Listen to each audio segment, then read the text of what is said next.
So, hello everyone, and welcome to the Slam Jam Championship Wrestling Show here on the Extreme Improv Xstreamed, as well as Slam Jam YouTube channels and all of the places where you can check out Slam Jam and Extreme Improv online. Now, today we're going to be discussing everything. We are this close. We are literally less than a month away from the end of John Cena's in-ring career. Who will be his final opponent? And will it be for the Intercontinental title? Will he lose it along the way? Who knows? There's so much more to discuss. And we're going to have some blood and guts today, I am sure. But first things first, as always, let's hit the credits. It's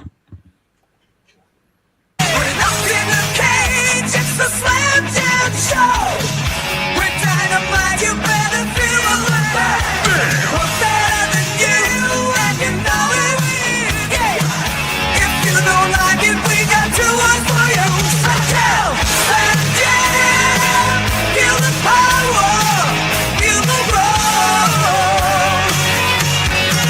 Slam Jam. It's the smackdown you've been waiting for. You can't see us, Chico. You've been serving hot time. Ooh, yeah. Slam Jam, and that's the bottom line. Slam Jam. Now it's a Slam Jam wrestling show. We're like felt good, it's the big show. You got no chance with gorilla booking. That's where his best it was if you smell what we're cooking. It's a Slam Jam wrestling show. The champion's here. Snap into a Slam Jam.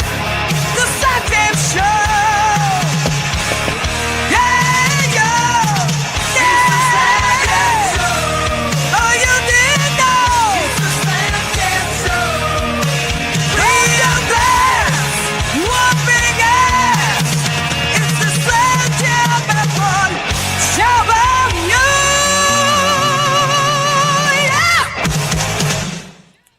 Okay, so it is time to Slam and Jam. Now, on the show tonight, we have a major lineup of Slam Jammers, but we have to come to the man with the cookie or the biscuit. Is that what kind of cracker is that, there, Dave?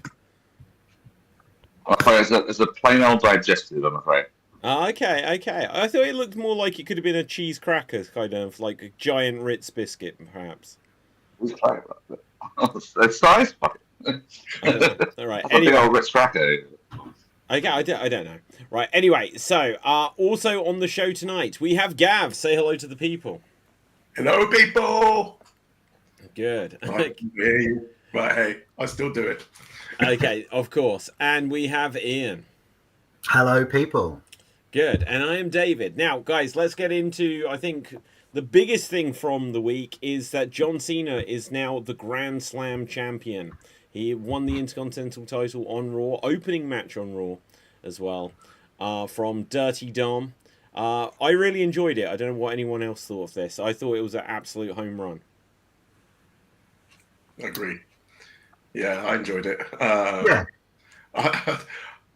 There was like little snippets back to Eddie as well. Which I really enjoyed. Yeah. And I like I don't know if you guys saw the other angle of like when Cena done that. What was the other angle of that?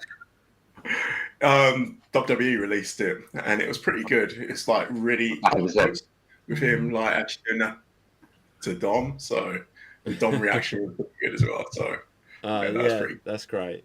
No, good stuff. He always talks about like spot calling, doesn't he? And saying that he wants the person in row Z to be able to like follow the story of the match. I think the person in row Z would have seen that wink. Like, my God, that was some overacting. The largest wink in the world. Yeah. I thought it was the person in row. Go on, Dave. I thought the person in row Z in another arena heard that one. Right. But it was odd placement. I thought I get why they did it because they managed to get the crowd so hot, but then you've still got 2 hours of Raw to do, and the crowd have all just like blown their minds. So I thought that a couple of matches suffered like from crowd fatigue afterwards, but that's a small a very small. Well, what was complaint. next? Was it like Rusev like progressing in the tournament? Yeah. I completely like that. See, look, there was people saying about, oh, could Dirty Dom be the final opponent? I don't think he's in the tournament, like unless he sneaks in as the surprise, but that would be kind of crappy at this point. And then we've already seen Dom wrestle him now, so we don't need that anymore. I did hear a rumor about Survivor Series that might be the match for Survivor Series, is some sort of rematch between Cena and Dom. But if that happens, we know that Cena's losing it. Yeah. What would be the point of doing that? Oh, and then Cena retains. If It should be the last match of Cena defending the title and probably losing it, or even if it does get vacated afterwards, that's what it should be, really. I think. I'd be up for it being vacated, because then they've got like a tournament, or like, do you know what? Like, okay, so we're a bit far out from the Royal Rumble. Well, it's from December to January. What was if the Royal Rumble winner won the Intercontinental title, but then they get the main event and then they don't want the No, forget I spoke. You just mid-carded the whole Rumble then. I did. Yeah. If Austin Theory wins it, he might do that. But Right. Oh God, yeah. Yeah. So we are a month out now. I think there is a chance. I think it was today or yesterday announced or rumored, not confirmed yet, that Joe Hendry has signed with WWE. And I remember, like, at the beginning of the year, he was pushing hard publicly on social media that he wanted to have a match with John Cena.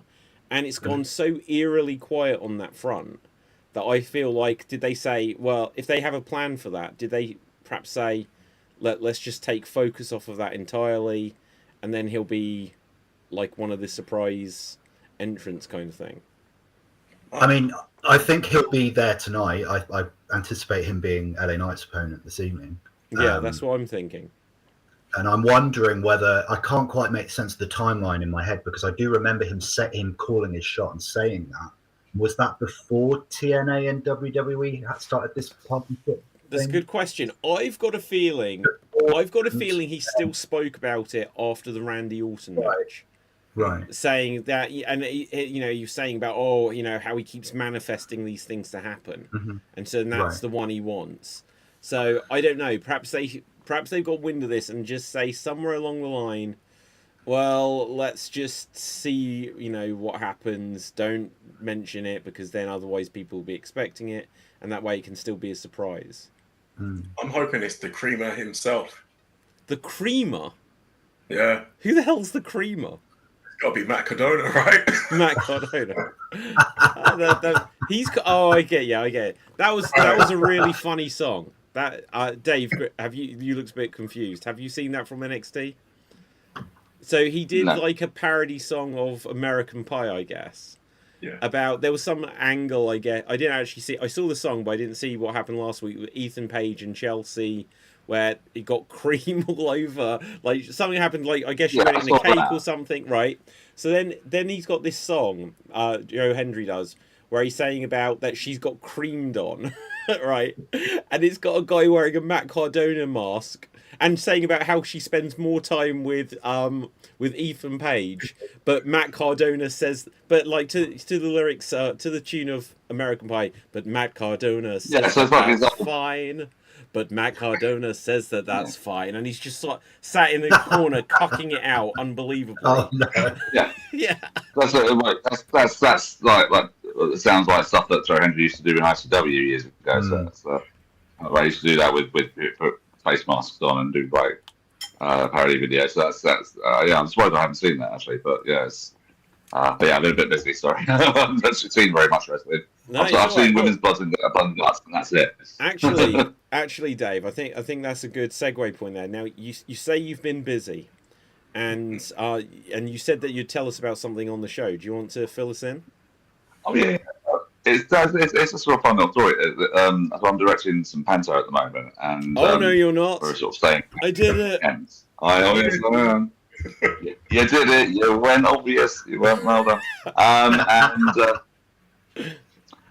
So we've been directing panto, and one of the cast that I'm directing is a 3-person cast, and one of the people I'm directing is a guy called Jay, and they.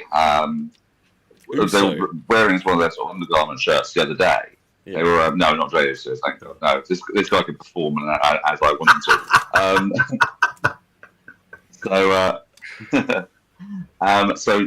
But he's they were wearing a CM Punk shirt the other day. I was like, oh, shit.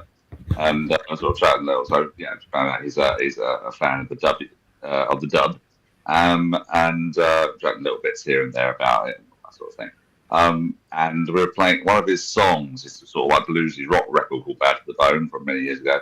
And there's a lyric where he goes, "And when I walk down the streets," and today he did like a very familiar looking walk. And I put it in my notes, or I came up to him, and I went, yeah. I went to him, were you doing the Penta walk? And he was like, yes, I was. So I was like, there we go, okay. So he's trying to sprinkle in little references today. And speaking of Joe Hendry, we're worth thinking maybe we could get Joe Hendry turn in one of his other songs. But we'll see how that goes. But he's sprinkling in little references that I think, just two little ones that if someone gets, they get. It's like that little shout out to those who get them, Okay, just quick. He did it without my direction, so. Yeah. Okay, so just quickly, bouncing off of that, for any of you, like, are there any just wrestling references that you just slip into daily life that you use, poses, phrases, things like this, where you know that whoever you're around isn't going to get them at all? And why do we do it? But I do it a lot. I'm not gonna lie. Everyone gets it in my place because they all know I used to wrestle. So yeah, I get, as soon as I come in, they're like, "What was your theme music?" And they try to play it. Yeah. And they always like they see me pretend to bounce off the rope and clothesline each other, like elbow, all that kind of stuff. Well, so Gav, I thought you were gonna say you just walk into the room and people start booing, and you're like, "Guys, come on!" And well, yeah, I get that too. Yeah, no, that's great. So I used to be a primary school teacher in a previous life, and this is going back some years. And I taught very young children, so like infant age, and my class were being particularly tricky that day. And so I developed this system where, okay, if you're doing the right thing at the right time, that's brilliant. But if you have a warning and then you do the same thing again, I'm going to put your name up here, and then you're going to miss some of your playtime. Yeah. And so there was this one kid, I think I've seen where this is going. This one kid who started doing something like that. I can't remember his name. So I was like, "Oh, Billy, stop that." And he didn't. "Billy, this is your last warning. You need to stop that now." And then he did it again. And from across the room, to pop nobody but myself, I was just like, "Billy, you're going to do that again? You're going to do that again? You know what happens? You know what happens when you do that again? You just made the list." And I put his name. That's great. No, to a crowd of one, myself. Yeah. I think you're going to put him one-on-one of The Undertaker. Hey? Oh, yeah. Put him in a tag match. Oh, yeah. Player. Right. Love it. Now, I probably do a lot of stuff. Like, it's absolutely become ingrained in me that I say hey yo to people. And every single time it's a Razor Ramon reference. But I'm just like, hey yo. Like this all the time, and no one gets it, but it's just because it's become part of like my general greetings now. And over the last year, like as much as I don't like Jey Uso and like the yeet thing, the amount of times people have just said stuff and I won't know what to say and I'll just go yeet. Like, oh god. And sometimes people will be like, what? And I was like, oh, I don't know. But yeah, there's all kinds of stuff I'm sure. When I hear Spanish and then like, rest in peace, Eddie. Yeah. Do you know what? Like, when I have either done things like with Spanish speakers where it's been online, or I went to Spain earlier in the year. Like all of my Spanish comes from watching wrestling. But yeah, this is fun. Okay, so let's come back to stuff this week. Anything else like big from Raw? So we spoke about this a little bit last week. This whole thing with and I said like the logic of Logan Paul was beaten up by the Vision, and then he joined them, and he kind of justified it by, oh, they'd beat me up every week, and I didn't want that again. I was like, that doesn't make you sound like a chicken shit heel. That just makes you sound shit. I was like, who came up with that idea? Oh, wasn't that Seth as well? Sorry? That was kind of like Seth as well, because he got tsunami'd by. Well, yeah, that's true. He did. He did, but what? Okay, so was that the logic for why he brought Bronson in? Because Bronson, like, he's a big guy and all that, but he's not like a former world champion. He's not a former main eventer. But you got to build him up, haven't you? I think Gav's right. I think they mentioned it when Bronson Reed came that he'd tsunami'd the sense into him or something. Yeah. But no, I thought they did as about as good a job as they could have done with what was a really nonsensical thing with Logan Paul the week before. Yeah. I thought, like, okay, yeah, it's a really scummy thing to do, but that's Logan Paul, isn't it? So I guess. Well, who's the more scummier, him or Dom? Him or Dom? But to borrow a phrase from AEW, Dom is our scumbag, right? Right, true. Whereas from what I gather, Logan is just like perhaps scum in real life, maybe. I don't know. That always seems like the general perception, and I understand it somewhat more now. But yeah, like, no, the weird thing about Dominic. Oh, there's Dave gone. I said we'd have an elimination. What was I gonna say? Oh yeah, like, Dom in real life seems like he's a actually genuinely nice guy. Yeah. You know, I saw this clip where he went up to a kid who may have been disabled in some way and let them like touch the belt and stuff like this. Mm-hmm. I think he seems like genuinely like he'd be a cool guy. Did you guys see the? Did you see the tribute from Ray to Eddie? Is that what you were about to say? I saw about it. I didn't see it. It's worth reading. Like, it's just a long form Twitter post, really. I think that he put up as a letter to Eddie on the 20th anniversary of his passing. That's insane. That's 20 years ago. But it's a beautiful thing. Like, it really is. I wish they'd almost like packaged it up and put it on Raw. Like, it would be a good thing to see. Yeah. Because he's just talking about how dirty Dom is basically this love letter to everything Eddie Guerrero was, and how Eddie would be so delighted with it, and proud. So yeah, just really, really beautiful. Yeah. I can't believe it's 20 years since Eddie, man. It's crazy. That's absolutely mental. It is crazy, and I would say out of any wrestler that's ever passed away, he has been the one that's been absolutely never forgotten and continually relevant, ongoing relevant, ever since. Where obviously, sorry, no, go ahead.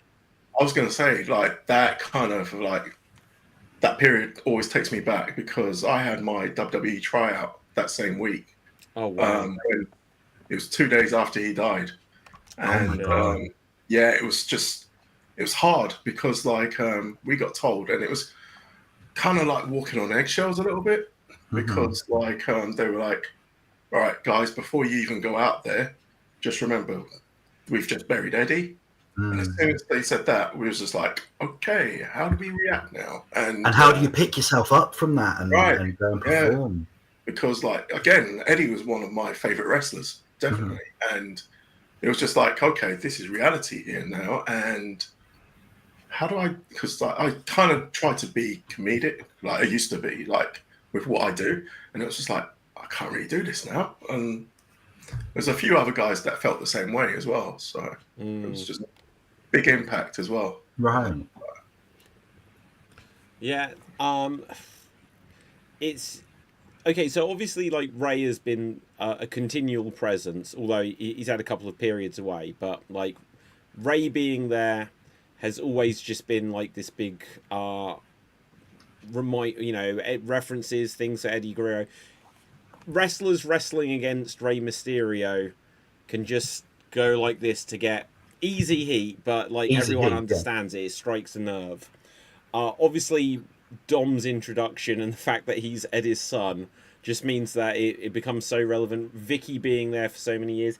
Did I read a thing this week that Chauvo has re-signed with WWE?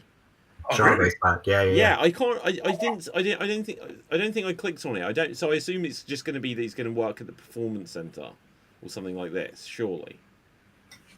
I would presume so. It wouldn't surprise me if they brought him back like as a one-off to do something with Dom. Whether Yeah, that'd be a great idea. and I thought it was interesting that even after the Dom and Cena match, where Cena goes backstage and bumped into Ray, and I had flashbacks to when Ray won the title and bumped into John Cena, and then that was the main event where Cena like took the title off him. Yeah. You know, I was kind of wanting that to happen, but not to be. But I did think it was interesting that even in that moment where Ray was basically like, I think he tweeted "lol" or something at Dom losing, but Cena referred to Dom as he's a good kid.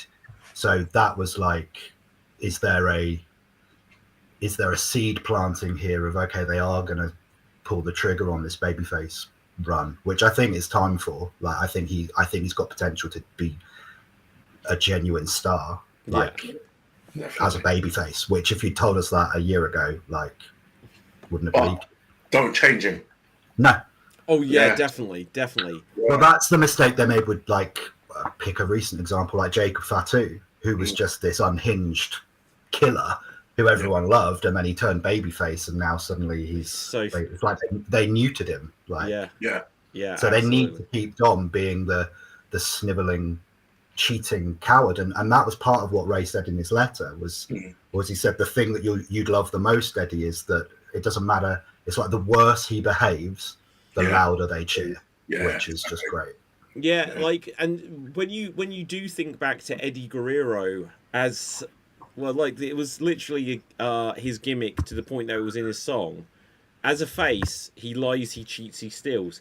He never changed. He, like, you know, he'd smile, he'd say things and get a crowd reaction, but his character maybe was ever so slightly tweaked, but it was still essentially the exact same character. Yeah. He just became less aggressive and more endearing, but still the same thing. It was just brilliant how he done it.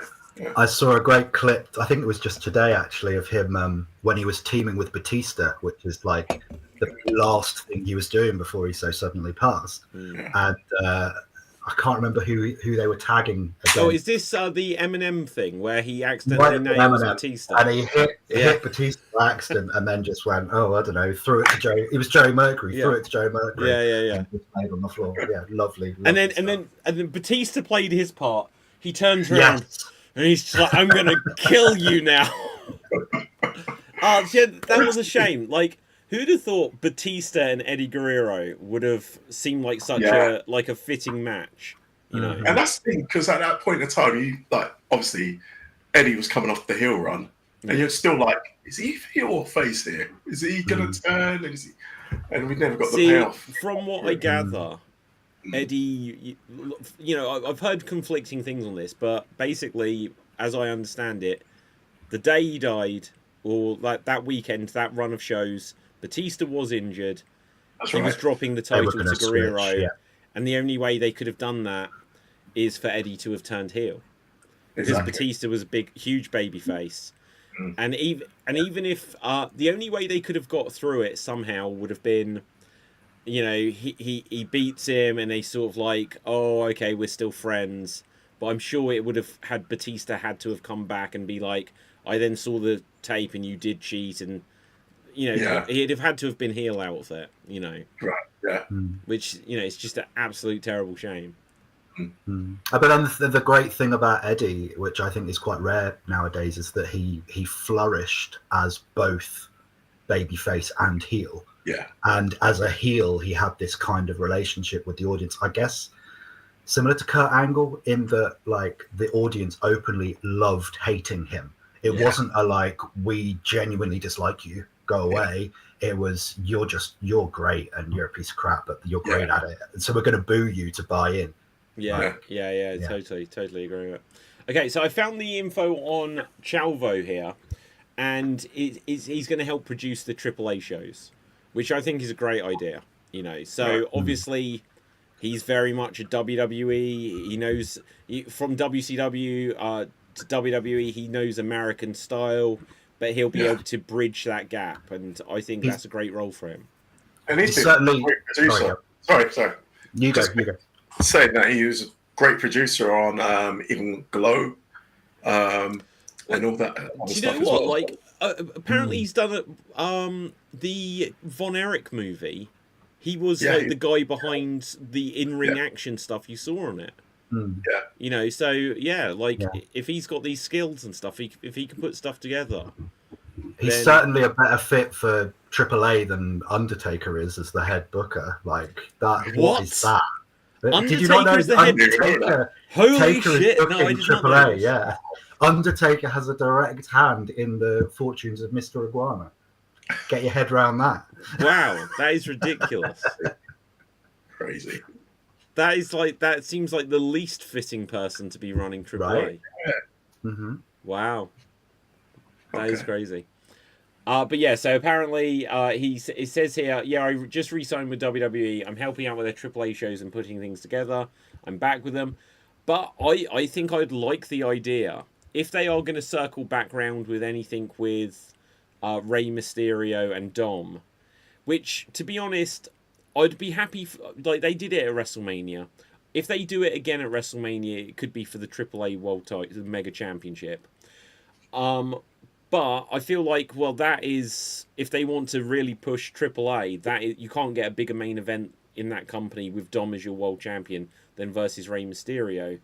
And what they can absolutely do here, say they have one match that they build up to for a couple of months, and then it's like, oh, Chauvo's back there, he's working there. But then the whole time he's like, well, Uncle Chauvo, you are, however, would he be his uncle? He was Eddie's nephew. Certainly Uncle Eddie. So would that make him like a second cousin? Uncle Eddie, second cousin Chauvo. That would be a fun dynamic. Chauvo's Eddie's nephew, isn't he? Nephew. Yeah. So if he's his nephew. But then they're not like Eddie and Dom. Uncle Eddie was just a kind of a gym, wasn't it? I can't figure out in my head what that relationship is. I'm going to Google it. It would be something like second cousin or something like that. Well, yeah, exactly. He can't still be his. No. Because if his dad has a nephew, that's his cousin. No, wait, but that's his nephew. Working out of my. Oh, shit, I have no idea. Oh yeah, that'd just be his cousin. Yeah, surely that's just a cousin. Yeah. So okay, so I'll work it out. So my dad has a brother. Yeah. Who has a son. Yeah. So my dad is called his Chauvo. No, called Chauvo. Yeah. So my dad's nephew is therefore my cousin. So cousin Chauvo sounds good. Yeah. Cousin Chauvo. Yeah, I like it. So yeah, so you should have a thing where cousin Chauvo turns on Ray. You know, and something happens. Is he coming back as Kerwin? Oh my god. Yeah. That brings me back to an even darker time though, because am I right in thinking that he was Kerwin when Eddie died? Was it Eddie or was it Benoit? No, he was Kerwin when Eddie died.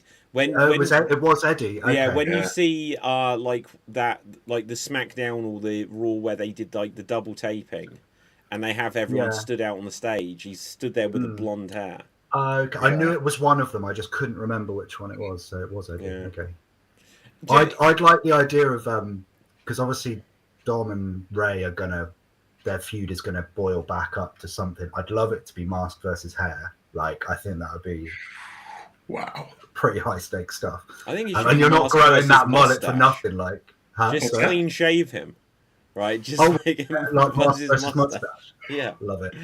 But then there's another like branch to the story where if they're gonna turn Dom babyface, Gav's absolutely right in that you don't change anything about him, but I think part of it might need to be a reconciliation there between Dom and Ray, where he like comes back to the family.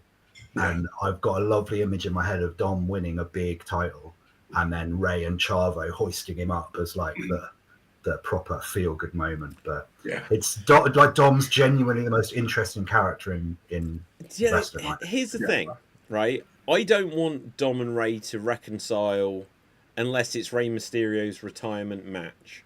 Exactly. Like, after that, it should be some. But what's the story there that Dom suddenly respects him again? Because if it was that Ray doesn't accept his son, then it's easy to say, "Son, I finally accept you," or "I forgive you," or something like this. I don't know how you make it so Dom suddenly, because he was the one that turned on his dad. I don't know how you do that. Is that Macho Man and Elizabeth at WrestleMania 7? What? Just because?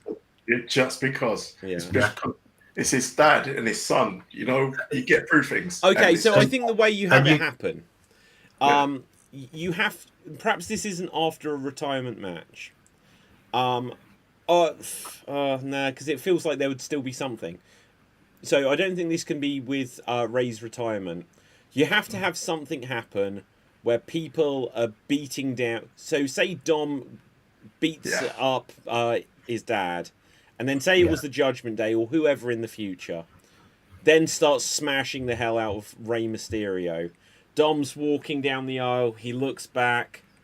It's like, am I gonna? And he runs in and he saves him. And maybe it's even like, I didn't save you because I like you. I saved you because I don't like them. And he can kind of deny it. And then perhaps Ray could pull him back in and they have the hug and all this kind of thing. And it could be a case where I'm saving you for my kid.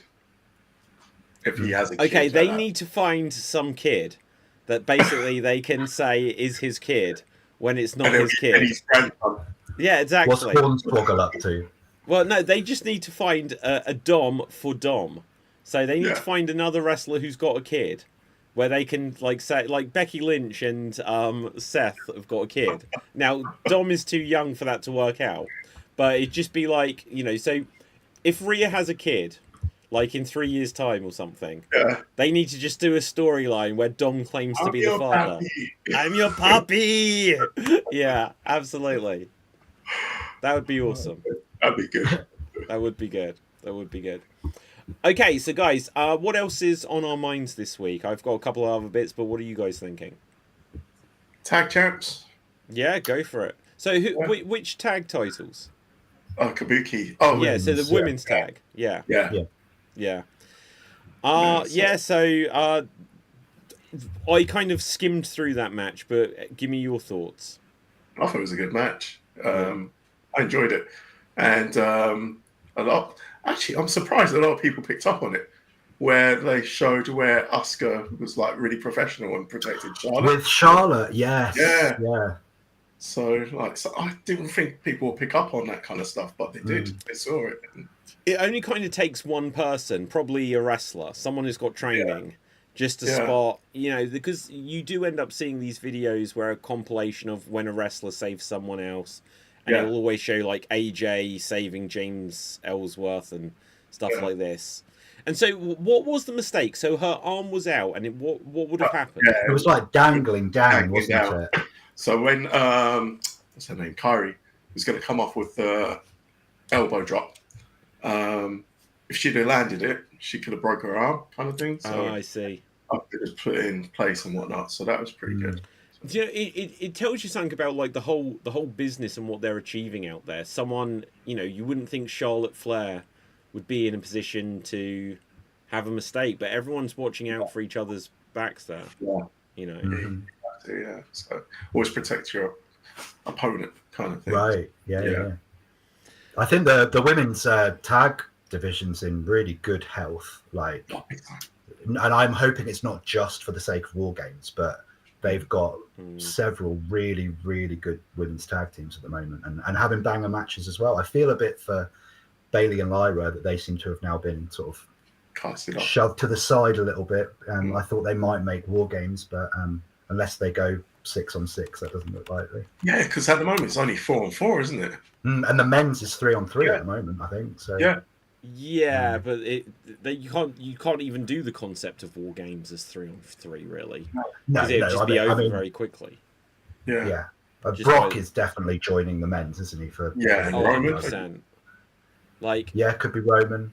Like going back to that whole Las Vegas casino trailer thing they did for WrestleMania. Do we have to? Well, yeah. But that just tells you that Lesnar's going to be heavily factored into the next few months. The fact that... and Survivor Series is a stadium show, isn't it? It's at the big baseball stadium. It is. So. But also, Triple H is there and it was random, and then 3 Paul Heyman guys were there and it's random. But who was Heyman there for? Because he doesn't represent any of them. So it has to be Brock. You mentioned, one of you mentioned something on this show last Was it last week? We was talking about the table, or was it the week before? Oh, When we they were definitely betting covered on this. Yeah. nothing, it just had tips. They've actually inserted cards now. If you Yes, know. I did notice that. Yeah. Have they actually? Yeah, Yeah. it was Cody's little Isn't it? segment, wasn't it? Yeah. Yeah. Oh, So it's they're not probably part of the listening. poster anymore, but like Yeah. this little spiel they were playing. They must have been listening to us. Must have. that's ridiculous, though. But yeah, they all just sat down like for no reason. It's just like Yeah. I What are you put betting down on? 200. It's like damn. Yeah. I get there. You go. Yeah. And don't forget, you're all here because of Triple H. All hail the king. Oh yes. We've got to make So sure we why remember did he that. even come out on Raw to introduce John Cena? Oh my God, that was. That went on forever. Yeah. And course it's it just did. Well, the one thing I'll give Triple H, he didn't give himself the grand entrance. They played his music when he was already in the ring. Oh, I promise you, he had the grand entrance before the show ended. Yeah. Like that was probably the full pre-show. Was just him coming down. Yeah. And it was a weird vibe because it highlighted to me, the Triple H crap aside, it highlighted to me how sad it is that they gave Cena's last match to the highest bidder, which is Washington DC, yeah. because the way Triple H was talking about Cena, the way that he was received, it was like that could have been his last night. Yeah. Like that arguably would have meant more to him and to those fans. Yeah. Like, because now it's like they've had this huge peak and then they've got to keep going for a few weeks. Yeah. Yeah, and a Saturday night's main event, is it going to, surely they have to do it commercial free or however they're going to do it. It's just, well, because even just look at Goldberg's where it's like, imagine if it happens again, like Cena's in the ring, I'd love it. grabs the mic, so guys, and it's ended. It's just, You can't see me. yeah. Get out of here, you. On to the next thing. I hope they We have, got what we need. I hope they have a plan, because look, Goldberg's, even if it hadn't gone off the air, and then it was on YouTube anyway, so it didn't matter in that sense. People could see it. Goldberg lost. He gave a speech. We don't see him again. What is that just going to be it with Cena? He loses the Intercontinental title either before it or in that match. He'll give a speech. It just feels like that doesn't feel special enough. He's coming back for Mania. Not to wrestle, Ooh. but just to say bye and be inducted into the Hall of Fame, maybe. Will they I put him wouldn't into be the su- Hall of Fame straight away? I was about to say, I wonder if that's the end of the show. I wonder if that. Well, because it bloody will be, won't it? Because who will it be that announces his Hall of Fame induction? Yeah. Papa H will come on down and main It'll be- event, yeah, main event Cena's last show, so we can induct him into the Hall of Fame. Do you know what I'd Yeah. love I to reckon that. happen, genuinely? Like, he's had his last match, and he's thinking, okay, I'm about to give a speech. Papa H comes down. It's like, John, we're making you the first inductee into the 2026 Hall of Fame. And Cena's like looking second. around. He's like, Second, sorry, who's the first? Steph. Steph. Oh, flipping it. Right, okay. But anyway, and then he's just like, I just signed with AEW. Wouldn't that be hilarious? He spells out Yeah. AEW and spits on Triple H and leaves. Yeah. Yeah. Oh dear.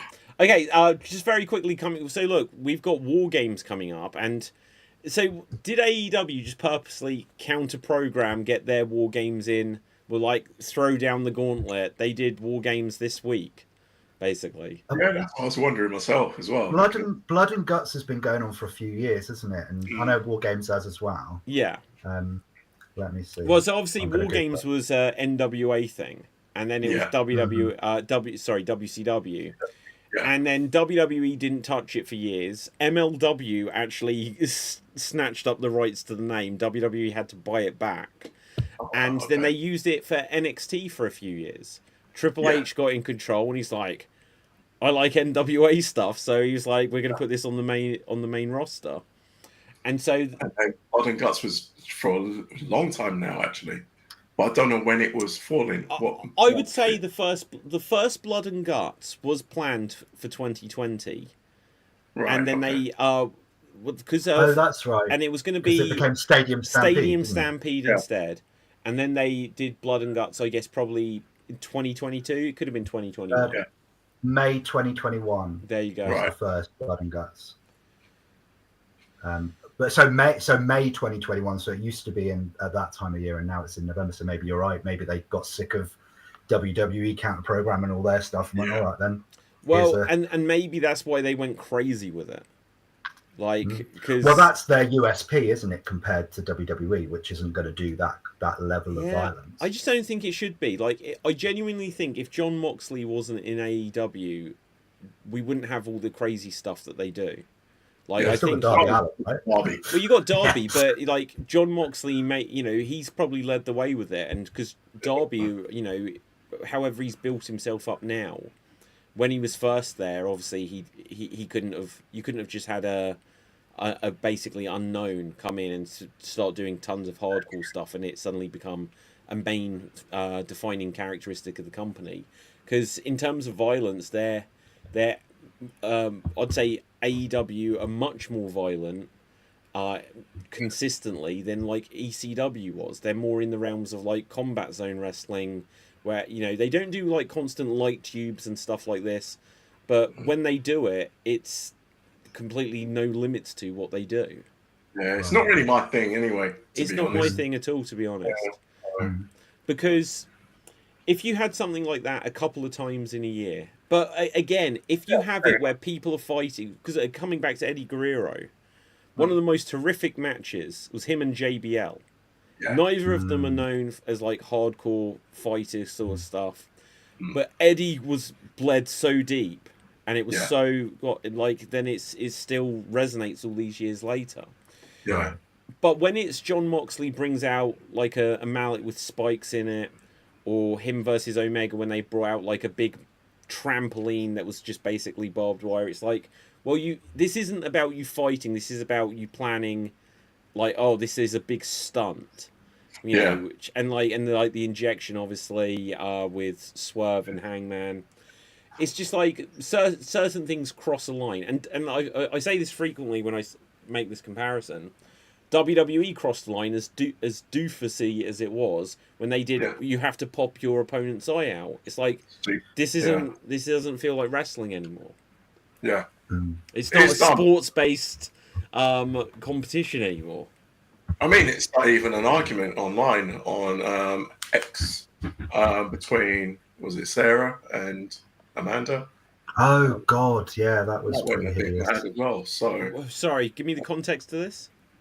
Basically, Sarah was there saying that. Who's Sarah? Sarah Stock. I don't know who that is, if I'm honest. What's her name in? Oh my God, what's her name? I forgot her name. Coming down the aisle, Sarah. I have no idea who this means. That's her real name. Okay, actually, is there any famous wrestler called Sarah? Undertaker's wife. Oh yeah, true. Well, she's not a wrestler, but yeah, I was going to say, that's the name which I can't actually relate to anyone in wrestling. Okay, and whose wife? And that was Luke Harper's wife. Luke Harper, wife. Yeah. Oh, okay. I saw something on Twitter. Was this a couple of weeks? It was about letting your kids watch, wasn't it? And yeah. He said my kids are in bed, and it's about parenting, not about the company, which I kind of agree with your point. Yeah. Because I wouldn't let my kids watch that. I don't even watch it.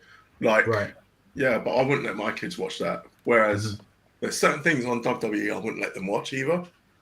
But majority of it I would. But yeah, and so like AEW, they keep doing their own thing. Like, let's see if I can just show this without it being too. Like, is this a photo? I thought this was a video. I'm sure I've seen the video of it. Okay, so this is a crazy photo. I can't even tell who this is in this. I know this is. So, is this Darby Allin in there? So let's just take a look at this here. Like, that is an amazing shot. Sarah Stock was Dark Angel. Is that Dark Angel? And she was starting with S in Sarita. Sarita. That's it. Okay. Sorry, I took away from the table spot then, David. No, it's just well, look, that's an amazing photograph. Right, let's just bring it back into view a second. Just that is a very cool photograph. It's absolutely insane, because I've seen the clip of this and he comes up from really up high. Who went through that? Sorry, I think that's Darby, isn't it? Darby. Because I'm just looking at the face there. I think it's like the two-tone. Oh yeah, and look, he's got like the tights, the weird Peter Pan tights that he wears for some reason. But Oh, right, okay. Was that a coffin drop or something? no, I think that was just. Oh, okay, hang on. But that reminds me, I put this into the group chat earlier. So apparently, Sting's son is being trained to wrestle by Darby Allin, and I'll repeat the joke that I made there. So it's like, so how do I take a bump, teacher? Well, you jump and gravity takes over. That's it. Like, I wouldn't want Darby Allin to teach me how to do any of this. Day one of training isn't flat back bumps; it's body back. Like, get in, kid. Yeah, exactly. Body bag bumps. Business. Craziness. Okay, did you? I've seen highlights from Blood and Guts. We had a women's Blood and Guts match. We had the men's Blood and Guts. That was pretty good. Yeah. All of the clips I've seen are pretty entertaining. Of course, that you see all of the crazy stuff highlighted. I like that they're telling the story of Moxley just unraveling since losing the title. He tapped out, didn't he? Mm-hmm. Yeah, and obviously he quit in the I Quit match with Darby. Like, I think that's quite a compelling story. I don't watch AEW, so I don't have a huge frame of reference, but it seems like a good falling apart of everything that he was building. Yeah. Before. I keep saying this. I really want to get back into AEW. Like, I just want them to get a hold of me and like bring me back in, kind of thing. Mm-hmm. Okay, one second. Check out. This is the spot. I'll have to put it in frame by frame, just because this is crazy. Oh wow! So look at this. It's from Elevator. Is that Pac? Really? Is that He looks insane. Yeah, that's Pac. Yeah. Wow. I don't know if I like his new look, but anyway. Boo. He's freaking Scott Steinered himself, isn't he? He has. But I don't know what I make of this haircut. He looks like he should be like pulling ropes at a fishing net. He looks like a fisherman nowadays, basically. I don't know. That's crazy. Okay, and is this like a AEW Cody flaming bit where like he's still on fire? That's absolutely shot on either. There's a little bit. Oh my god, he's still on fire! This is insane. Yeah. Oh dear. And then Steve Borden Jr. is watching this in the back, saying like, "Oh god, that's on next week's class." Basically. Do you know what? I'm going to take a line from Randy. Stupid. Sorry. I don't know. I don't know whether I'm just a closet pyromaniac, but there's something about like flaming tables where I'm like, okay, that gets a pass. I watched that, like Edge and Foley doing it was like. But here's the thing, right? So when you watch Edge and Mankind do it, and when you see anything in WWE, like when Tommy Dreamer, like at One Night Stand, or maybe even like I forget how we got the flaming table there. I know, like Tommy Dreamer, he comes out, he lights something.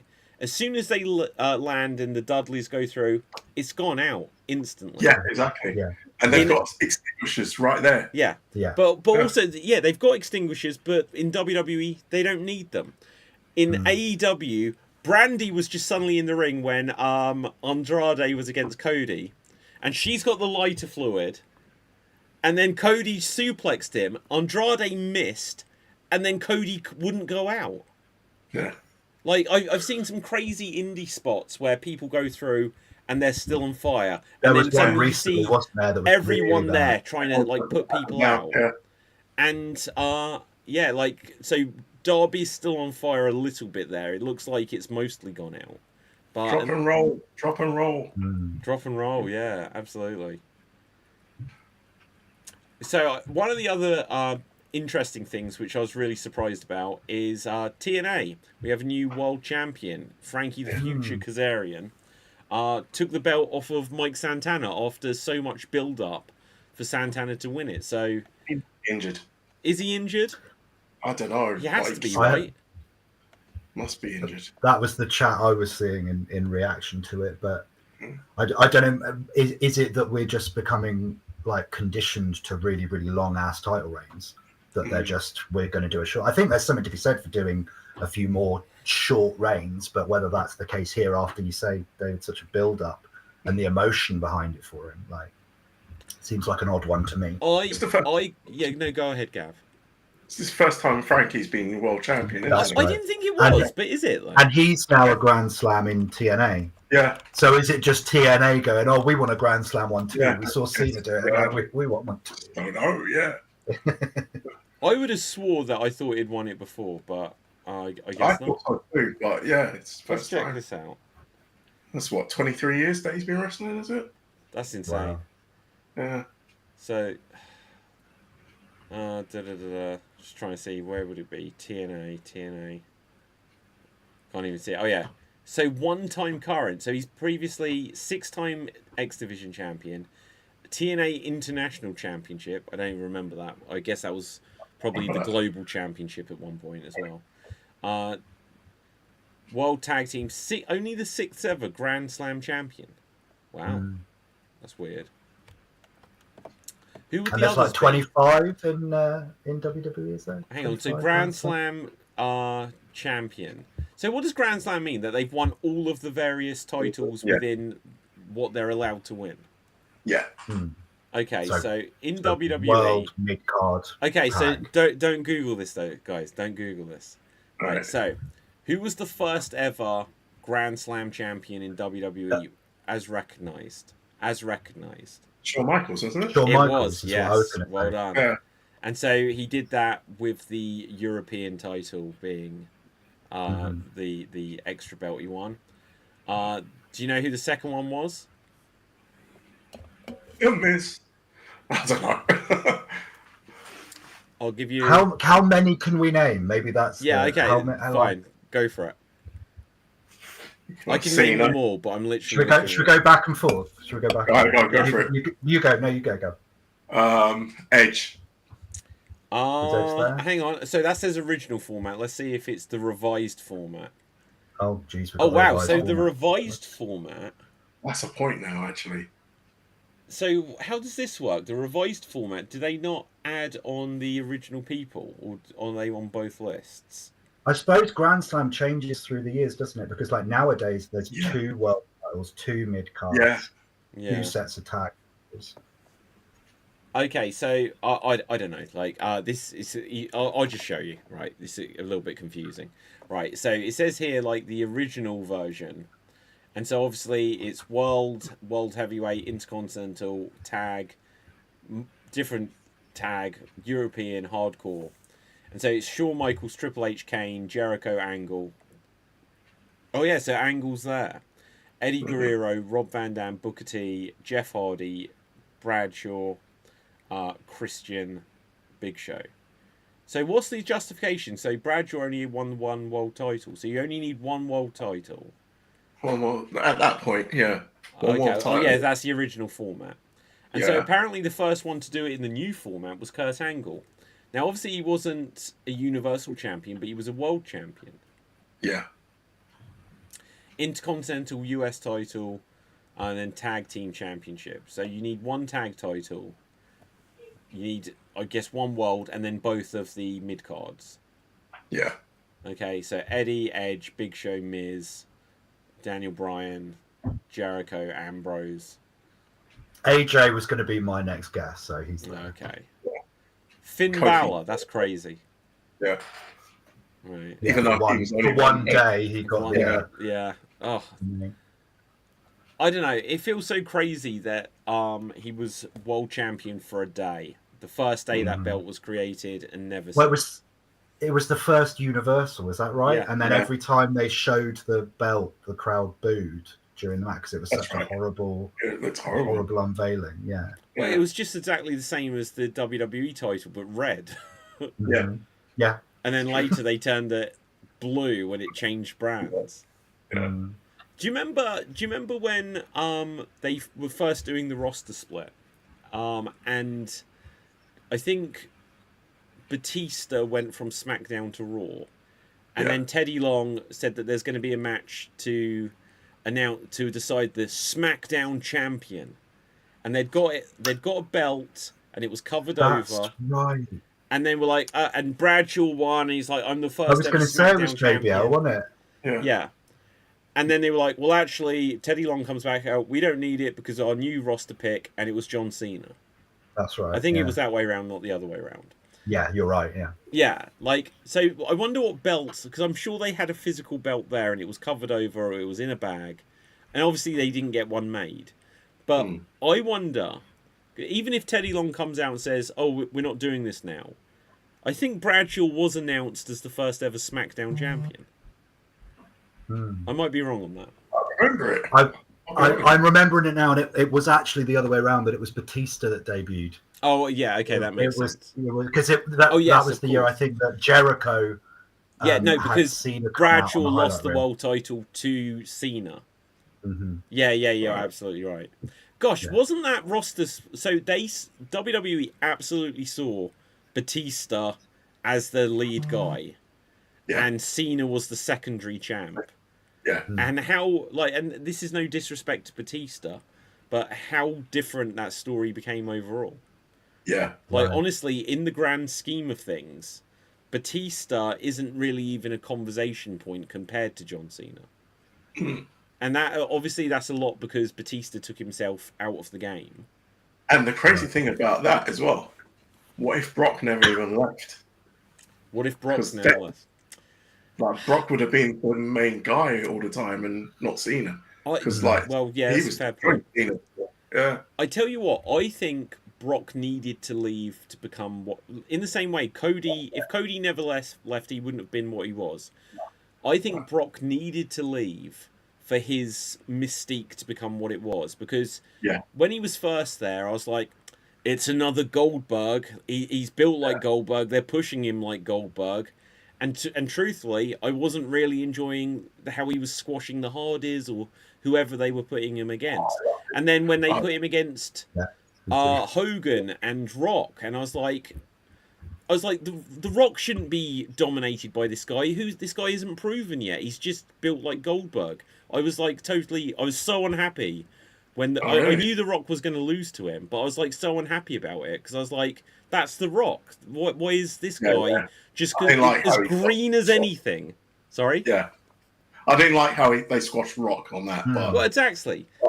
but and so then he Yeah. left, and it's like, oh, so he's going to play football, and it's like, oh, what? He's going to do Ultimate Fighting, and then I was like, oh, he can kill everyone. Oh, he can kill everyone if he wants to. Oh, so he's legit.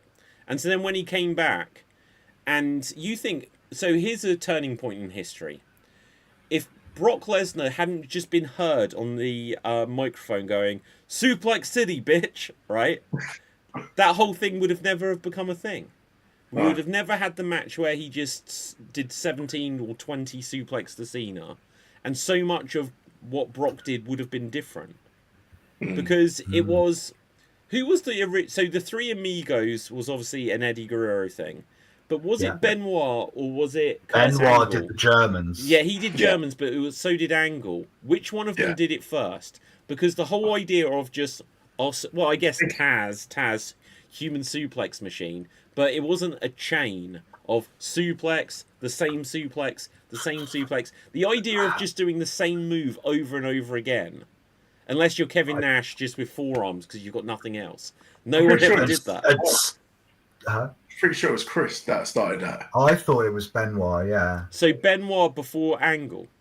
Yeah, I think so. And then I remember the Steiner match with Triple H where it was so bad that all he was doing was belly to bellies, That's which all then he could do. Big E did in his singles run, didn't he? He would do a chain of 3 belly to bellies. Yeah. Like so many people got like I remember Billy Gunn started doing a triple suplex. I was like, you don't earn this, right? Did I see EO doing so? Because EO had a match in Japan, and she did a German suplex chain where instead of like throwing and then turning, she threw her and then like back flipped over. Yeah. And like so it was like a proper chain of German. I think it was EO that did that. Yeah. But yeah, it's always Eddie, the vertical suplexes as well. So I always just love the leg. Well, pop that's with the Three Eddie's. Amigos. Yeah. Yeah. Oh, but that was the thing. So Benoit and Angle did the Germans. Germans, yeah. And then Eddie was the vertical suplex, holding onto it, the leg kick thing, the roll round sort of thing. And I kind of feel like, well, that's who it should have been, but everyone was like, we're taking that, because it was such an easy thing, especially the verticals. You know, so easy for both you and the opponent. The Germans obviously is tougher for both of you. Well, I say that I'm not a wrestler, but you're landing differently. You're not being supported, and even if you're the one doing it, they're somewhat landing on you, and you're having to throw them overhead. But yeah, okay. So guys, anything else? I'll see if there's any breaking news and stuff. I would just add Seth's superplex into the Falcon Arrow. I know it's not the same move chain, but I always just loved that. Like, really good. One of the things that always makes me pop for chain wrestling is great. You know, just where you can string together moves. The only thing I don't like about that one is because, like, you're supposed to be hurt from coming off the top. True. Yeah. That's the only thing that I don't like about it. I'm like, okay, when you take a suplex off the top rope, it's supposed to hurt you, but you're still transitioning into the Falcon Arrow. Yeah. But I do like the move. Right. Yeah. Well, kind of remind you saying that like it's supposed to hurt. There's supposed to be some registering there. That was the biggest thing that I didn't like of Cena and Dom, is that I'm wondering whether the planned finish was for Dom to try and hit the frog splash, and Cena to like roll him through and then pick him up. Yeah. But there seemed to be this really long gap where all that then happened was Dom just hit the frog splash. Yeah. And Cena was almost like winded and then went, oh, now I'm going to pick you up. So it became a total no sell of that finish. But it was a fun match. I enjoyed it. Doesn't work for me, brother. Right. Yeah. Okay, so like one of the only things I'm finding here, like obviously tonight, SmackDown tonight, probably the most intriguing thing is the Last Timers Now. Who will LA Knight's opponent be? Yeah. The thing that's is a shame is that LA Knight is losing this match. Oh yeah. Like who possibly could be the opponent that would be worth them actually doing this, and then they just lose? B-Square. Now there's someone with history with Cena. I like it. I'm here for it. Yeah. Yeah. I'm just looking forward to seeing the internet meltdown when LA Knight loses, because there seems to be a certain section of the internet wrestling community, to use those words together, that like just can't seem to get their head around the fact that just because someone loses a match doesn't mean they are being buried. Just because somebody wins a match doesn't mean that person is being shoved down our throats. Like, and there's this narrative going on about LA Knight at the moment that he's being buried and punished and and it's like he missed 1 week of Raw, and like otherwise he's just constantly in the main event picture. Like, he's having a good run. Like, I was gonna say, I'm not too sure as well, because like I did see something where there was a sign in the crowd and he picked it up where it's like, that's right, push was it push LA Knight? It was we want LA Knight, right, something like that. Not Jay. Not Jay, that's it. Yeah. What? Yeah. But I don't think I think LA Knight needs to win a world title this upcoming year. Otherwise, the moment has passed. Because it's not like his character has evolved in the last 3 years. He needs to turn heel. Yes, absolutely. And that could be a story told by him losing quite a lot for a while. Like, it could be in the service of something greater. Yeah. He gets desperate, turns heel, then he gets his title, and he's on a mad run, like, because he's cheating, doing stuff to keep the title, and then you're building a story really right there, and he built another star kind of thing at the same time. Again, like, and if he turns heel, I just don't, like, if he can find a new edge, like if it, like McIntyre turned heel, absolutely found like an edge. Like, if he can do something to really, because he's kind of a heel already. His personality is absolutely like a heel. The way he talks to Jackie Redmond, is like, it's like, who is this prick? There was a point a couple of weeks ago where she said something and he was like, oh, well done for remembering the rules, sweetheart. That's it. I was like, what are you doing? This is a baby face. He's trying to be The Rock, and it doesn't work. He's trying to be The Rock and Austin. And Austin, yeah. Like, It doesn't work because No. you've got to have a certain characteristic to do that. You've got to be a nice guy. He's a jerk. yeah. He's a complete jerk, and it Yeah. doesn't work like that. So it's just, he needs to be a heel. He does. Yeah, He's already a heel to me, damn it. yeah. he is. I don't know. I think he's going to turn heel. The fans won't boo him that much. No. And they'll be like, oh, they were on your side because they liked you. They were behind the idea of you, like winning a world title and beating the odds. I think because look, obviously, like, you know, he's been enjoyable. Eli Drake, yeah, he's always had this stuff. They made him Max Dupree, and he's an example of someone who kind of stood up for himself, fought to be this thing, and pushed his way up. But I think that if he turns heel, the fans will be like, oh, we're not meant to cheer for you now. And they're going to kind of be like, oh, okay, but I don't really hate you. But now I'm just going to... And he's just going to sink faster than Jacob Fatu has. Well, okay, like, right. Why do we like LA Knight, though? I think the audience like saying Yeah. Same. That's what I and think. so if you want to turn him heel, take away from them. Yeah. Like, this is the big thing that bothered me about Seth turning heel, is that they kept his song that Right. everyone loved to sing. So Yeah. it's like, you don't have to go down this whole meta route, but if you turn heel, the crowd engaging with you should be really annoying to you. And you should be like, no, you're not having that. Yeah. This is where I'm going to sound bad. Are you turning heel, Gav? I'm already a heel. This is like, it's going to sound bad. I don't think Seth was over. I think his song's over. I agree. And I think the same thing with LA Knight. I think LA Knight's catchphrases are over, but he's not. I think this is the case with a lot of people. Okay, so let me put it like this. I think Dominic Mysterio is over. Yeah, I think there's so much about him that's over. He's a good wrestler. People love his personality. They love the history and everything behind him. There's loads of components about Dominic Mysterio that's over. Yeah. I think when you get someone like Seth, it's kind of they grew fed up of him. They kind of like, there was an element of where, oh, your personality online, we're actually not that keen on you in a lot of ways. Your song works, we can sing it.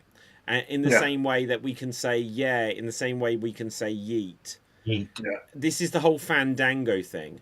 Where they went, apparently Fandango announced his retirement. He retired, yeah? Or no, he's retiring in January. Oh, is that right? Okay. And it's just like he can retire if he wants, and maybe, well, of course he can, and maybe he's going to be factored in backstage. Maybe he'll get a job with WWE, Performance Center, and all this kind of stuff. But I think Fandango announcing his retirement, I was literally like, I don't care. And I don't care about Fandango. I never did. Yeah. I know this whole Dango thing. Oh, but when he was back in NXT, I never cared. I never cared about him. He's like, I've been doing this 17 years. I'm like, it feels like you debuted 2.5 years ago, and people sung your song, and I didn't care then. Yeah. You know, you beat Jericho, and then they started singing your song, and that's what your whole personality was based on. It's the thing, because to me, Seth, LA Knight, and you could probably throw in, I think Jay's got a bit more credence to him. They just don't, they play wrestler to me. I've got nothing invested into them except for their so music. let's put it like this. So not the original was the Watts, obviously. But Daniel Ryan, yes. No. Take that away from him. They still loved him. Brilliant. They loved him before. He was still over, yeah. He was over from when he debuted in NXT. He was clearly the one that got everything the most. He was right. Do you remember they said a challenge, go and sell T-shirts and stuff like this? Do you remember this? Yeah. He goes out into the crowd, and other people There was Skip Sheffield's where like, oh, you got to sell this, you got to give me the money, like this. Daniel Bryan went in the crowd. It's just like, here you go. Yeah, He's just winning people over. And exactly. and then like whoever was on commentary at the time was just like, what's he doing, the idiot? It's like, no, he's winning people over. Winning everyone over. And do you remember like the keg challenge? Oh yeah, He holds it like this. He's like, I can't lift it compared to Skip Sheffield and Titus, and he just danced around it like side skip. And Michael Cole was like, "You've got to try to beat the time, you idiot!" And he was just winning people over. And so when he then started saying yes, yes, yes, and it got over, it didn't define him. Exactly. Because, you know, when he did it or didn't do it, and even with the idea, because, like, if you took away, they literally did take away the yes from him. They didn't want it to be a thing because they thought it would be another what, which to a degree it was. And they were like, we're going to have you say no. And what did he do? He got it over. So now the audience, where they don't like something, no. And that takes us back to what I was saying about when you turn heel, what the crowd investing in you should really annoy you. And so when Daniel Bryan turned heel, he was like, stop saying yes. That's why he started to say no. It's I think you're absolutely right. He wasn't defined by it. He was already over. He was charming. He had personality. And look, and so when he then became like the planet's champion with his belt made from fallen oak and whatever else, you couldn't hate the guy. You couldn't hate him. Without him, I guess that takes us back to talking about people like being heels who you love to hate. I would say Daniel Bryan was one of them. And that heel run as a planet's champion, if he's not that douchebag, love to hate, eco warrior dickhead, then Kofi Mania isn't the same level of wonder that it became. Like, exactly. Well, you say about Kofi Mania is right. They did everything to try. There's a few Daniel Bryan, Kofi. What are the other? There's a couple of other examples of where Becky Lynch are people that they didn't want to put. They didn't want to put the belt on. They didn't want to make the main event, and the fans absolutely said this has to be it. In the case, and look, and Karrion Kross, Killer Kross, just about he thought it was going to be him as well, and it wasn't. And now he's in House of Glory or whatever it's called. Yeah. You know. Because the thing is, again, like, I hated the guy at the beginning. Still do. I remember saying it on here. Of that, like, I didn't get him and, what was that group called? Final Testament. Final Testament. I hated that group. So I hated it. It just didn't mean anything to me. And then, like, he changed up and he became interesting. And I was like, right, this is more better. But the thing is, he didn't translate that in the ring. That was always his biggest thing, wasn't it? Yeah. And that's, I think, why he's not missed, because he's still online and like people are still engaging with him online, where he's very engaging and entertaining, but we don't have to watch him wrestle like boring matches. So win-win. So guys, I don't know how reliable wrestle purists are, just giving them a shout out, but let's bring this up here. This is interesting. So Mike Santana has not arrived at tonight's TNA Turning Point event. He did not appear for his scheduled meet and greet after last night's taping, and word making rounds around the talent is that Santana has not returned the company's calls or text. Now this may just be bullshit, and the idea he lost the world title. I don't know if it's typical that you're going to turn up to. Now, if people have paid for a meet and greet, you kind of paid for it.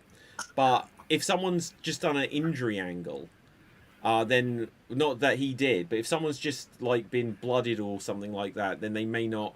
They may say, "Oh, we have to pull them and do a replacement." But maybe he fell out with someone. That'd be crazy to happen whilst you're world champion, and they were like, we're swapping the title, because it brings to my mind Austin Aries when he dropped the belt to Johnny Nitro. And he did the favour, but he was like, I've done the favour. He got up and he left. You know, that was right. He had a bit of a meltdown, didn't he? At the end of the paper. Yeah, he had a meltdown. Well, it wasn't on TV. He definitely had a meltdown, but on TV, he did the match. He got pinned, and before John Hennigan was like this with the belt, he was up. He was walking down. He was cussing people out. Completely breaks the illusion of everything. Right. I think that would be crazy. What the hell could have gone wrong with Santana for that to have happened already? He only won it like last month. That was when Bound for Glory was. So who knows? Who knows? But like, and also Frankie Kazarian feels like he's out of left field. Mm. Who knows? Who's there to Go ahead. then? Go ahead. Because with Santana, I haven't watched it. Was he a heel in the TNA, or was he a face? I think he was a face, and Right. especially in the idea that TNA versus NXT. NXT, So he was a face in all this, and obviously in before that he was in WCW, right? He was in AEW for years, Right. everything with Jericho and all that, and I thought he was an interesting choice actually coming out of the whole NXT relationship to be putting the focus on anyway, because he feels like a mid carder. Frankie Kazarian feels like a mid carder, you know. Yeah. I just don't think they're playing things smart just for the optics of you've just done this huge thing with WWE, and you're not making it look like you've got a world champion status world champion. Because why wouldn't they just have the belt on? I mean, he's not a belt anymore. Joe Hendry, and Well, just do it. probably literally just because they knew he's on his way out. But well, he dropped it right towards the beginning, I think, didn't he, of the TNA NXT thing? Did he drop it to Trick? Was it Trick he dropped it to? That's it. Yeah. So yeah, maybe as David said, that was like maybe someone in WWE was like, he's the one we want, so get the belt off him because we're going to have him. I hear rumors of Shawn Michaels being a huge Joe Hendry fan. Is there anyone else of big name value in TNA right now? I don't know. Matt Cardona, but again, when you go to Ziggler. big name value, it's kind of you have to. This is one of the problems with wrestling, is that it's very hard to feel big name value if you're not a former WWE guy. Yeah, so true. in fact, just having a quick look at their roster, who could have they given it to? So obviously they could put it onto one of the Hardys, but they're at their tag and they feel at retirement stage. So you want it on someone a bit younger. Seeing who could have been a candidate here. I mean, obviously you could put it back on Moose. You could put it back on Nick Nemeth. Mustafa Ali, but then again, that's another WWE. Yeah, he is former WWE, but he's someone that's on the way up. Yeah. So yeah, I think he's a good choice. Obviously you could put it back on Sammy Nick Nemeth or Moose. But Frankie Kazarian, it feels like they're doing it for the reason. It feels that he's probably a transitional champion in that, you've never been world champion. We need to take the title off of Santana. We'll put it onto you, and then we'll work out where we go from there. Unless they're going to do a thing going into Genesis, which is where I don't know what their plans are for Fandango, where Fandango will then win a world title on his way out, but it doesn't feel like you should do this. Oh wow, I forgot that Cedric Alexander was in TNA now. All right, Yeah, completely He'd forgot be that. a good one.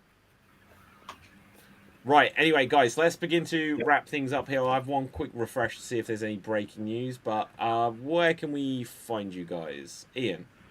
You can find me right here next time. Gav? Same. Do you know what? I shouldn't have said it like this time, because it's like, you don't say Every anything. week we Right, do this. Like, One day I'll surprise you and be like, here's my new handle. Yeah. They'll be like, wait, you got 1 million followers. Right. I was going to say, I've got my YouTube channel that I've started with my old wrestling clips and everything, but it's old. It's 20 years old. I'm an old guy. And the recordings aren't that great. The audio's even more rubbish. So if you want to check it out, it's just my name. We still need to have a watch along on the show. Oh, yeah, true, yeah. Okay, one last thing I saw. This is just fan created. But what if the surprise opponent tonight leads to this?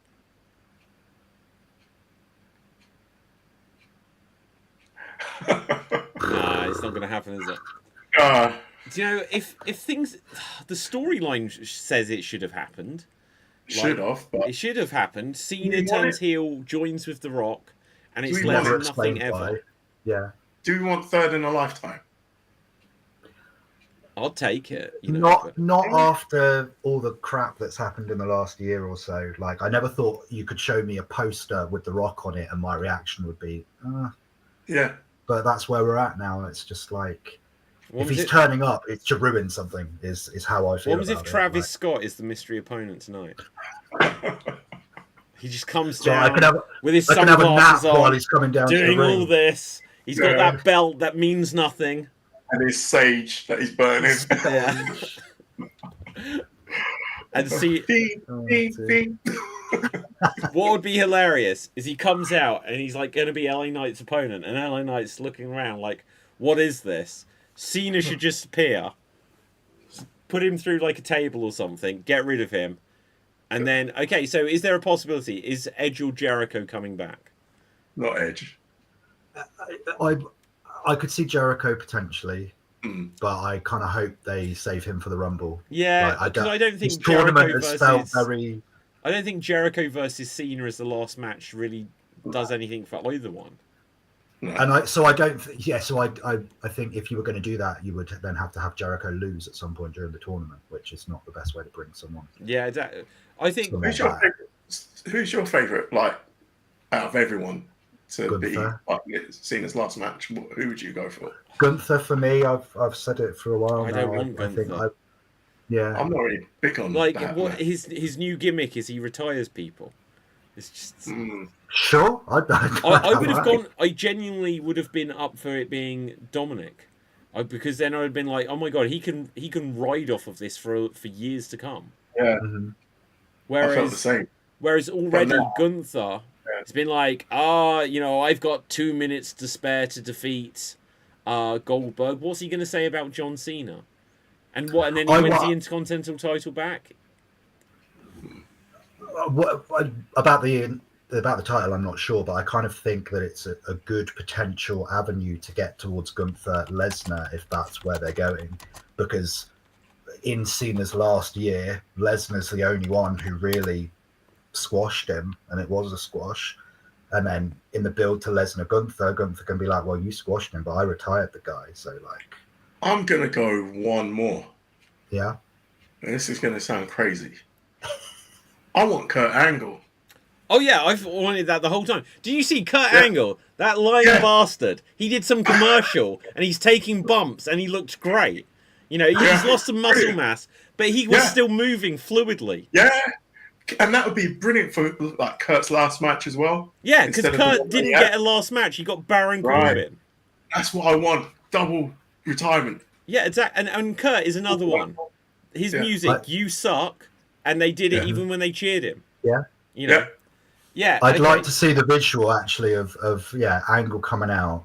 Cena goes to shake his hand, and Angle slaps the taste out of his mouth in a reverse, ruthless aggression moment. That'd be brilliant. I'd like to see Full that. circle. Yeah. Finish. Yeah. Okay, so like there is. Do we know who all of the opponents are for the John Cena thing? Because I just tried to Google it because I'm not even sure myself like who it was. And so obviously we had Priest and Rusev, we had Nakamura and Sheamus, Miz and Yeet, LA Knight and Unknown. But isn't there another mystery person on the other side, or have I made that up? On Raw next week, I think there's another mystery. Yeah, I think that's what they'll do for these first rounds. Is there'll be one a week that is a surprise. So the mystery person tonight is probably going to be Joe Hendry, and then on Raw, then if they've got a mystery person, actually the person underneath here is saying, could it be? It's not Moxley. Who? Oh, come on, it's not Moxley, idiot. People don't understand how contracts work, and it's hilarious. Yeah, I don't know. Cardona, maybe. But then it'll be like, it's going to be one of these guys, unless they've got someone exciting as the mystery. You know, I don't want Matt Cardona, who's probably as old as Cena, to get that final match. But then we can actually bring Eve Torres. Oh, can't really, because Matt's now married. But yeah, Eve could have come back. Eve coming back and the whole Cena. What, to wrestle John Cena? Not to wrestle it, because remember the storyline. Like, Cena took his girl away from him. Yeah, that's right. I guess it's going to have to be Chelsea now, but... Yeah. I think that the difficulty is with the whole surprise thing, though. You're saying you don't want Cardona, but like anyone bigger is going to be wasted on the surprise being here he is to be in the first round of a tournament against Unless, whoever. well, okay, Like, so Joe Hendry, people might be like, oh yeah, he wanted the match with Cena, and then he could be into the last two. If you have it so that, imagine if it was Chris Jericho tonight, and you're like, oh my god, Jericho is going to win and he's going to be his opponent. And then imagine if on Monday it was Edge. Who do you give it to? You know, that's what you want. You know, if suddenly Randy Orton was back in there. Apparently earlier in the year, Rob Van Dam said that if he hadn't been injured, he would have had Cena wanted a match with him. Which I almost found a bit strange. I felt like, really?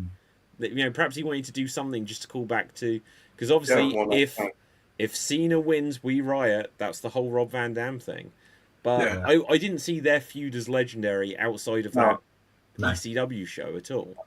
No. Anyway, guys, we're going to need to wrap things here. We've already said where we can find people or not find them. You can find me everywhere, guys. Just follow at David Psansky. Check out everything Slam Jam related. Till next time, stay safe. Always stay extreme. Keep slamming and jamming your Slam Jam.